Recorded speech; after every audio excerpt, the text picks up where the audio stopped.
Every supermarket sausage packet promises quality, but the ingredient lists tell a very different story. Today, we're counting down 7 of the UK's most popular sausages, exposing the fillers, preservatives, hidden additives, and misleading labels that most shoppers never notice. Stay until the end, because after the countdown, we'll reveal 3 sausage packs that are genuinely worth buying. Number 7 is Morrison's The Best 6 Thick Cumberland Sausages. This one doesn't need an ingredient breakdown to earn its spot. It needs a recall notice, and that should stop you in your tracks. When a sausage brand gets pulled from shelves over possible plastic contamination, every other conversation becomes secondary, because none of it matters if what's inside the casing isn't under control in the first place. Plastic contamination like this isn't a theoretical worry either. Undetected fragments in meat products carry a real risk of cuts, choking, or internal injury, which is exactly why regulators treat any possible contamination as grounds for immediate removal from shelves, no matter how small the reported batch. Here's the part worth sitting with. A recall like this isn't really about one bad batch. It's about what a recall does to trust. The best range is Morrison's premium in-house tier, built specifically to sit above the standard line and justify a higher price on the promise of tighter oversight, stricter specification, and closer quality control at every stage of production. That's the entire pitch of a best range. Pay more, and the production process behind it should be held to a higher standard than anything on the value shelf.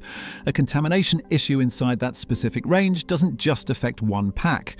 It undermines the one thing the premium tier was actually selling, which was never really the recipe. It was the promise that this particular product had been watched more closely on the way to your trolley. Once a physical contaminant makes it through, that promise is broken, regardless of how the sausage itself is formulated. If quality control fails, the recipe hardly matters anymore. A recall doesn't ask what tier of the range you bought into. It just asks whether the product is currently sitting in your freezer. That's an easy no. But the next one doesn't need a recall to earn its place, and that's what makes it more dangerous. Number 6 is Tesco Finest Pork and Apple Sausages, 667G. Finest is Tesco's flagship premium tier, sitting above their standard range and even above their organic line in most stores. Pork and apple sounds like a farmhouse recipe, the kind of combination you'd expect from a butcher's counter rather than a factory line. It's not. This one isn't really about the pork at all. It's about everything quietly added around it, and once you see the list, it's hard to unsee. Sodium polyphosphate sits near the top of the ingredient list, a moisture retention agent used to help the sausage hold water weight during cooking so it doesn't shrink or dry out on the pan. That's a functional win for texture, but it also means part of what you're paying for by weight is water bound into the meat rather than meat itself. Dextrose shows up right alongside it, doing double duty as a browning agent and a flavor smoother, helping mask the natural batch-to-batch variation in fat content that comes with large-scale production. Then there's sodium metabisulfite, a sulfite-based preservative that extends shelf stability and also happens to be one of the few additives that legally requires its own dedicated allergen warning on UK packaging, regardless of how small the quantity used. None of that is unusual for the category, and none of it is hidden. It's simply working exactly as designed: moisture retention, color consistency, shelf stability, stacked one on top of another until the additive list is doing as much work as the meat is. The next brand doesn't even bother with the premium name, and somehow that's almost more honest. Quick reset, because the pattern so far is worth naming out loud. 2 entries in, and neither one has broken a single food safety law. That's the uncomfortable part. Everything so far has been legal, labelled, and completely within the rules, which means the real danger isn't hidden in secrecy. It's hidden in plain sight, printed right there on the pack, in language most of us have simply trained ourselves to skim past. Number 5 is Richmond 8 Thick Pork Sausages. Richmond has been the default supermarket sausage for close to 2 generations. This entry isn't about a hidden additive. It isn't about a misleading name either. It's about what heavily processed meat actually looks like once the packaging is stripped away. Richmond's signature texture comes from emulsification. Meat, fat, and water get blended under mechanical pressure at high speed until the mixture stops behaving like meat at all. It starts behaving like paste. That paste is then extruded into a casing at industrial speed. That's exactly why every sausage in the pack looks and cooks almost identically to the last one. This isn't an accident. It's the entire point.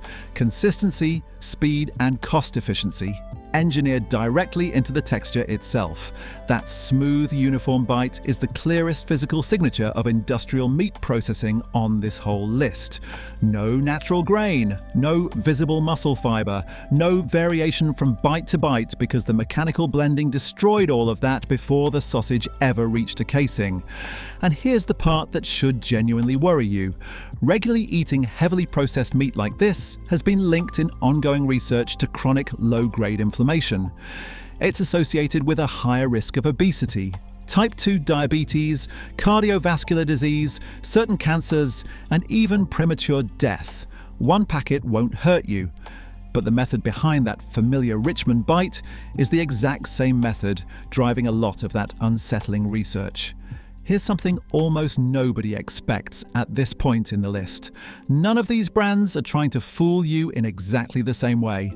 Each one cuts corners differently, a recall here, an additive stack there, a manufacturing shortcut somewhere else, which is exactly why the next two switch the method again entirely. Number 4 is Aldi Jumbo British Pork Sausages. Jumbo is a size claim, not a quality claim, and that distinction gets lost the moment the pack lands in the trolley. A bigger sausage feels like better value per bite, which is exactly the psychology jumbo formats are built to exploit. Here's the maths almost nobody checks. Meat is the most expensive ingredient in any sausage recipe, so stretching a sausage to a larger format at a low price point requires diluting the ratio of actual pork with cheaper water-retentive fillers, because pure pork at that size and that price simply doesn't add up. Every percentage point of meat swapped for a cheaper filler helps the manufacturer keep the retail price attractive while pushing the product's total weight higher. Here's the bit that should actually make you angry. The water isn't incidental, it's structural. It bulks the sausage out, keeps it looking plump in the pack, and adds weight to the final product without adding a single gram of meat. There's a nutritional cost hiding behind that illusion too. A sausage stretched with water and starch-based filler delivers less usable protein per bite than the label's serving size suggests, which matters if you're counting on meat as a genuine protein source rather than simply filling a plate. You end up eating more processed filler to feel the same level of fullness a smaller, denser sausage would have given you in the first place. The result is a sausage that looks like significantly more food, while often delivering a lower percentage of actual pork per bite than a smaller, tighter pack from the same shelf. It's the packaging equivalent of a large coffee cup that's mostly foam. You walk away feeling like you've bought more, but a real share of what you paid for is water weight, not meat. Nothing about that makes the sausage unsafe. It just means the entire value proposition is built around the size of the product rather than what's actually filling it. Size illusions are one kind of problem. The next one is a language illusion, and it works on a completely different part of your brain. Quick one before we carry on. If these tricks are catching you off guard, hit subscribe now, because the last 3 entries get a lot worse before this list gets better. Number 3 is Sainsbury's Butcher's Choice British Pork Sausage. Forget the ingredients for a second, because this one isn't about what's in the sausage at all. It's sneakier than that. It's about why the name on the front makes you stop checking in the first place. Butcher's Choice is one of the most effective naming strategies in the entire supermarket meat aisle, and it works because of how the brain processes trust signals, not because of anything on the ingredient panel. The phrase borrows the imagery of a specific person, a craft, and a considered decision, rather than a product coming off a production line. Psychologically, that's a shortcut called a heuristic, a mental cue the brain uses to judge quality quickly without doing the slower work of actually reading a label. Hearing butcher triggers an association with hand-selected cuts and personal expertise, the same halo effect that makes artisan, farmhouse, and traditional work so reliably across the entire food industry. The name never references an actual butcher, a specific shop, or a named individual who made any decision about this product at all. It's a general phrase legally available to use on virtually any packet, engineered specifically to activate that trust shortcut at the exact moment a shopper's hand is reaching for the shelf. That's what makes branding language like this so effective and so easy to underestimate. It doesn't ask you to believe a false claim, it just gives your brain a reason to stop checking for one. Before we continue, every sausage we've covered so far has one thing in common. None of them are breaking a single rule. They're simply taking advantage of a shortcut most shoppers never think to double check, whether that shortcut is a tier name, a size claim, or a word like butchers doing the convincing for them. Number 2 is Little Jumbo British Pork Sausages. Same jumbo trick as Aldi, but wait until you hear where this one is actually made. Most discount supermarket meat products aren't made in a factory owned by the retailer on the front of the pack. Not even close. They're churned out by third-party contract manufacturers supplying several competing chains at once, sometimes from the exact same building. Picture this: one production line, one base recipe, running under 2 rival logos on the same day. A manufacturer bidding for both an Aldi and a Lidl private label contract doesn't build 2 separate recipes from scratch. It tweaks the seasoning blend, swaps the packaging, and sends the same sausage down the same belt to meet 2 different spec sheets. That's the part that should genuinely annoy you. 2 rival sausages, different brands, different colour schemes on the shelf, can be born in the same factory on the same day, separated by nothing but a label. The competition on the shelf is real. The competition behind the scenes, in a lot of cases, barely exists at all, and both of these jumbo packs are at least honest about being cheap and mass-produced. The next one hides behind something far more dangerous: the illusion of being special. Pause for a second, because this is the part that trips people up every time. Cheap doesn't automatically mean dishonest, and expensive doesn't automatically mean better. 2 of the worst entries on this list came from a discount aisle. But the very worst entry on the whole countdown isn't cheap at all. It's dressed up as something special. Watch what happens when a jar replaces a chiller cabinet. Number 1 is Aldi Bramwell's Bockwurst sausages. This is the one that catches people off guard, and the reason has nothing to do with marketing or positioning. It comes down to a single detail. This sausage doesn't live in the chiller cabinet. It lives in a jar on a shelf for months at a time, and everything about the formula exists to make that possible. Achieving that kind of shelf stability in a jarred meat product requires a specific preservation toolkit, and each part of it is solving a different survival problem. A stabilizer keeps the finely emulsified mixture from physically separating over a long, unrefrigerated shelf life. An antioxidant prevents the fat content inside the product from oxidizing, the chemical reaction that turns fats rancid and produces off flavors and odors over extended storage. And sodium nitrite handles the most serious job of all, controlling bacterial growth, including the risk of botulism, inside a sealed, low-oxygen jar where harmful anaerobic bacteria would otherwise have ideal conditions to grow undetected. Nitrite also happens to fix a stable pink color into the meat, a color that has nothing to do with freshness and everything to do with chemistry that was set the moment the jar was sealed. Stack a stabilizer, an antioxidant, and a curing agent together, and what you get is a product engineered from the ground up for shelf survival, not for a fresh eating experience. Oxidation, bacterial risk, and physical separation are the 3 enemies of anything sold in a sealed jar for months, and this formula is built specifically to defeat all 3 at once. Every additive in that jar is there because of how long it needs to last, not because of how it's supposed to taste on day 1. This is a survival product, not a food you'd choose for flavor. But don't stop watching now. The best brands completely change the picture. 7 brands, 7 different ways of cutting corners, and not one of them broke a single rule. That's the truly unsettling part. A recall is obvious. A jar full of preservatives is obvious once you know what to look for.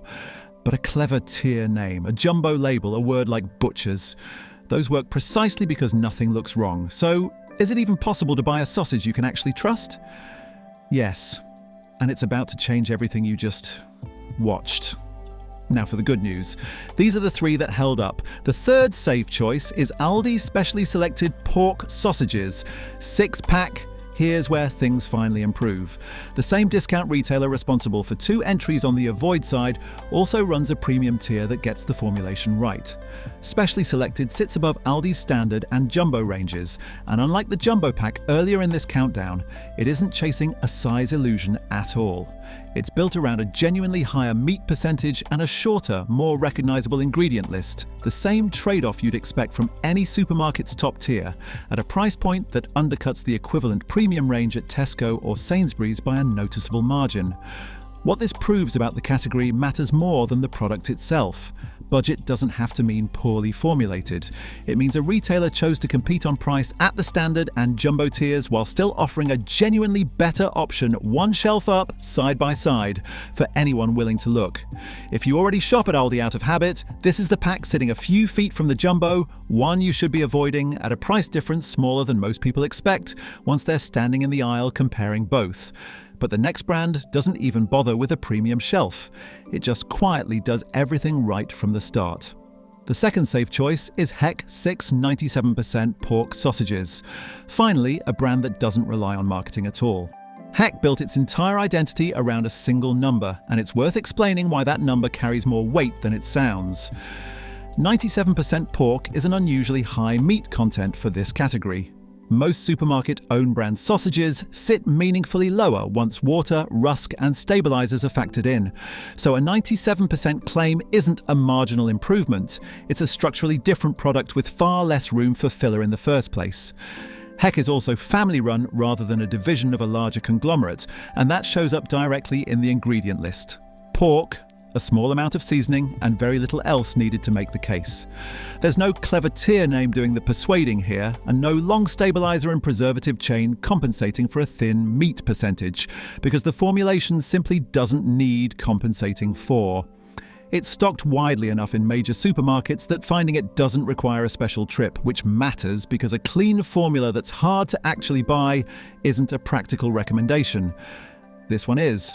But there's still one tier above it, and it doesn't just win on ingredients, it wins on principle. The first and best safe choice is Dutchy Organic 6 British Pork Sausages. This one changes the conversation completely. Dutchy Organic carries the organic certification standard as its baseline, not as a marketing add-on, and that distinction matters because organic certification for meat isn't a loose term the way natural or farmhouse often are elsewhere in this category. It comes with binding requirements around how the animals are raised, including restrictions on routine antibiotic use and requirements around outdoor access and space, standards that even a premium non-organic range isn't obligated to meet at all. Those requirements are independently certified and have to be maintained throughout production, not simply printed on the front of a pack. The Dutchy name traces back to a range originally founded under the then Prince of Wales's Organic Farming Initiative, built around higher welfare, higher sourcing standard British produce, long before organic became a common supermarket shelf category. Pork quality here isn't inferred from a comforting name like Butcher's Choice. It's backed by a certification standard that has to be independently verified before that label can legally appear on the pack at all, which is the one thing every single avoid entry on this list was quietly missing. So what's the pattern? The worst sausages all relied on something other than the pork itself: bigger sizes, longer ingredient lists, clever branding, or heavy processing. The best ones didn't need any of that. They simply let the meat do the talking. Next time you're standing in the supermarket, don't start by reading the front of the pack. Turn it over. That's where the real story is. If this countdown changed the way you'll shop, hit subscribe. We've got plenty more supermarket products that deserve exactly the same treatment.